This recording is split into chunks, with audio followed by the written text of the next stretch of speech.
कहता है ये पिछड़ी जाति का है। और आप जान लीजिए आरएसएस का एजेंडा है। नरेंद्र मोदी जी को जब उसको कैंडिडेट बनाना था तो उसने आरएसएस ने कहा कि आप अपनी जाति को पिछड़ा में शामिल कर लो, जो दानी साहब ने कहा, और पिछड़ा में शामिल करके जब चौगदा का चुनाव लड़ने लगा तो बोला मैं पिछड़ी जाति का हूं। ये बीपी सिंह जी का देन है। जो पिछड़ी जाति को कोई पूछता नहीं था, कोई जानता नहीं था, समझता था कि अदर बोगस क्लास है ओबीसी को, उस जाति को बीपी सिंह ने मुख्य धारा में ला दिया। और आज देश का प्रधानमंत्री किसी को बनना होता है आरएसएस जैसे मजबूत संस्थान को, तो वो भी कहता है ये पिछड़ा जाति का, जबकि आरएसएस का कोई भी सर संचालक पिछड़ा जाति का आज तक देश के इतिहास में नहीं हुआ है। प्रधानमंत्री जब देख रहा है कि हमारे वाजपेयी जी नहीं बन पाए दूसरी बार, तो उन्होंने अपना एजेंडा बदला। सर संचालक सारे उच्च जाति के हुए, खासतौर में ब्राह्मण जाति के एक को छोड़कर राजपूत हुआ। उसका वो ऐसे मजबूत संस्था को भी पिछड़ा जाति का नाम लेना पड़ रहा, उसका नाम है बीपी सिंह। यही बीपी सिंह की देन है इस देश में। इसने एक ऐसा पिछड़े जाति को पहचान दिया, एक ताकत दिया। उस पिछड़े जाति को कहा कि तुम्हारी आबादी इतनी है, तुम अपनी ताकत को पहचानो। उस पहचान कराने में बीपी सिंह ने अपना कुर्सी का बलिदान किया, कुर्बान किया। कौन ऐसा आदमी है आज देश के इतिहास में एक साधारण पंच का पद को छोड़ने के लिए तैयार ही नहीं होता है। हमारे देश के जो वर्तमान प्रधानमंत्री हैं नरेंद्र मोदी जी, उसके सारे नेता कहते हैं कि नरेंद्र मोदी पिछड़ा। आप देखिएगा, आप सुनिए, उसके जो राष्ट्रीय अध्यक्ष हैं जेपी नड्डा जी बोलते हैं नरेंद्र मोदी पिछड़ी जाति के प्रधानमंत्री है।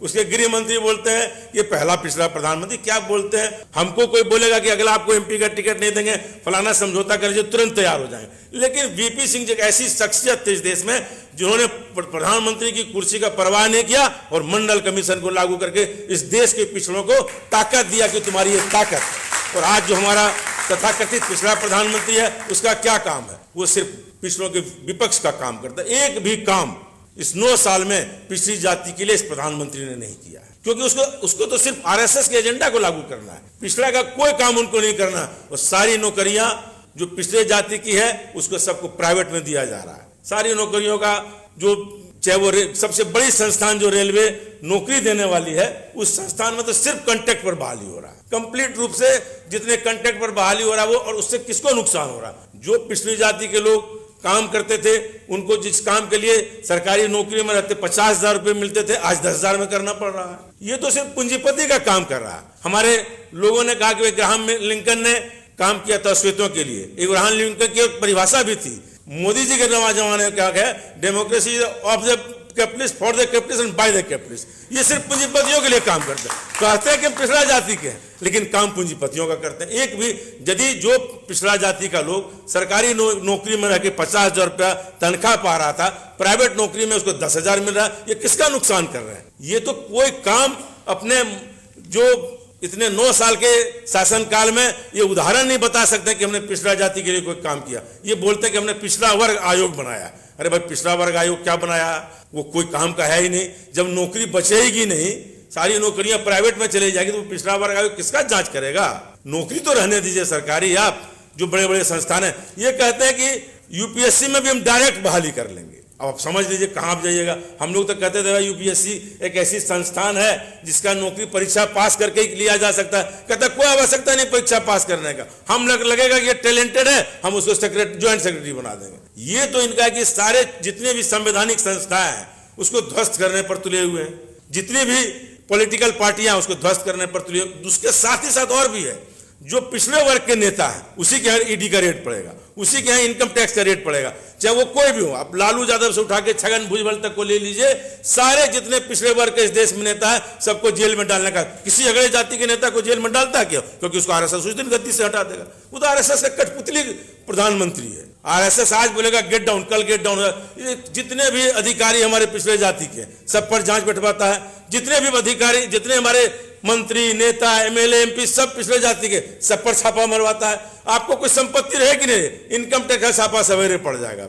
आपने कोई कार्यक्रम किया भाजपा के खिलाफ में, नरेंद्र मोदी के खिलाफ में, आपको तुरंत जेल में डाल देगा। हम लोग सब जो आंदोलन आज जो इकट्ठा हुए हैं, जो बोल रहे किसी दिन हमको भी पता लगा कि जेल में डाल दिया। चिंता, हम लोग जेल जाने से नहीं डरते हैं। पहली बात है कि इतना तो ताकत रख के ही नरेंद्र मोदी जी के खिलाफ हम लोग बोलते हैं कि जेल जिस दिन भेजने की इच्छा हो भेज दीजिएगा, कोई चिंता नहीं है। आप जाली ईडी, सीबीआई, इनकम टैक्स लगाते रहिए, कहीं कुछ नहीं होगा।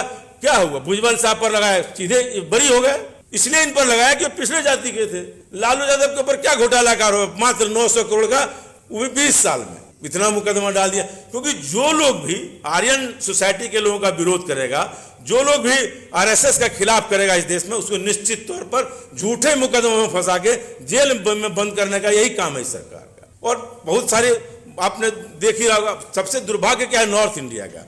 नॉर्थ इंडिया में राजनीतिक जागरूकता तो है, लेकिन कोई सोशल रिफॉर्मर फूले और पेरियार की तरह नहीं हुआ। यदि नॉर्थ इंडिया में भी यूपी, बिहार, मध्य प्रदेश, इन इलाकों में फूले और पेरियार की तरह कोई सोशल सामाजिक सुधारक पैदा लेता तो ये स्थिति हम लोग की। राजनीतिक रूप से हम जागरूक हैं, लेकिन धर्म के मामले में इतना हम लोग फंसे हुए हैं, इतना लगे हुए हैं कि हम लोग उसी में उलझे रहते हैं। राजनीतिक क्रांति हम कर सकते हैं, बदलाव ला सकते हैं, लेकिन साथ ही साथ जो जितनी धार्मिक व्यवस्था जो आरएसएस फैलाना चाहता, भाजपा फैलाना चाहता, उसमें हम लोग सब उलझे हुए इन तीन चार प्रदेशों के लोग जो कि इस देश का दिशा बदल सकते हैं। दक्षिण भारत हमारा प्रगति पर आ गया है।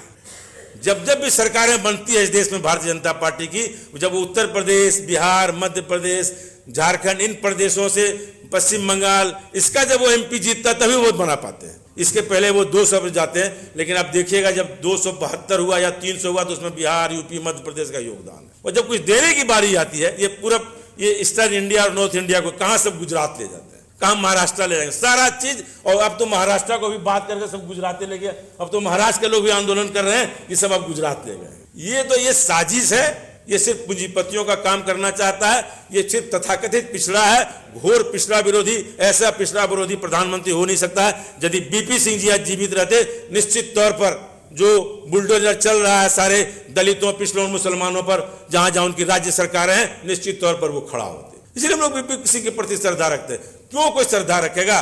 क्योंकि बीपी सिंह जी स्वर्ण जाति में पैदा लेके पिछड़ों का काम किया। तो स्वर्ण जाति क्यों उनका जयंती मनाएगा, क्यों उनका जन्मदिन पर याद करेगा? वो तो कहता कि आपने हमारे साथ अन्याय किया। जो पिछड़ा जाति के हम लोग हैं वो भी भूल रहे हैं। यदि आज अंबेडकर को शेड्यूल कास्ट और शेड्यूल ट्राइब्स के लोग याद नहीं करते तो उनका भी आरक्षण समाप्त हो जाता। पिछड़ा जाति का आरक्षण, पिछड़ा जाति का अस्तित्व तभी बन सकता है, बच सकता है, जो काम बीपी सिंह ने हमारे लिए किया है उसको हम हर साल उनके जन्मदिन पर याद करें। तभी लगेगा कि नहीं पिछड़ों में कोई एकता है। आप देखिएगा कि पूरे देश पैमाने पर बहुत कम जगह बीपी सिंह के जयंती पर लोगों को याद किया जाता है, क्योंकि सब तो जाति कुंवर सिंह का बना लेगा, सबका सिख बोला कि जोगी रहेगा, पूरा भीड़ रहेगा राजपूतों का, आज नहीं रहेगा। इसलिए हम पिछड़ा जाति के जो लोग इस देश में हैं उसको जागना पड़ेगा, समझना पड़ेगा। और जो आने वाला समय है उसमें मजबूती के साथ जो वर्तमान सरकार है उसको उखाड़ फेंकना पड़ेगा। नहीं तो न आरक्षण बचेगा, न देश बचेगा। ये सारे चीज को समाप्त करके पूंजीपतियों के हाथ में देने का काम करेगा। इन्हीं चंद शब्दों के साथ हम आपको बहुत बहुत धन्यवाद। बीपी सिंह के प्रति हम लोग की यही श्रद्धांजलि है। उनके बताए हुए रास्तों पर चलें, उनकी कुर्बानी को याद करें कि उन्होंने प्रधानमंत्री का कुर्सी छोड़ के आपको मंडल आरक्षण दिया है। इन्हीं चंद शब्दों के साथ जय हिंद।